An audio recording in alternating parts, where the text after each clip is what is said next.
কিরে তুই অন মসজিদের সামনে দাঁড়ায় রইলি? দাঁড়ায় রয়েছি। তুই আমার বন্ধু না কেরে? আমি হিন্দু দিকা তখন মসজিদের সামনে দাঁড়ানো কি নিষেধ নাকি? না না, নিষেধ হইব কে লিগা? তুই যদি ফাঁক থাকস তাহলে তো মসজিদের ভিতরে যাইতে পারবি।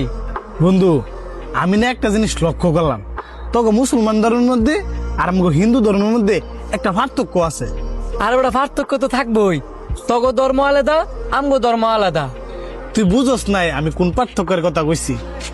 এই যে তখন মসজিদের মধ্যে ধনী গরিব ছোট বড় সবাই একসাথে নামাজ পড়ে।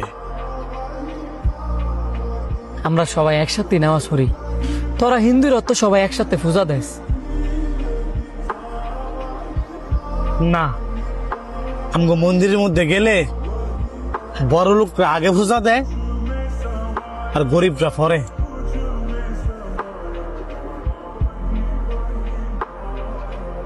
ওইসে লহে দিকে ঘুরতাম যাই, এক লগে চা খামনে।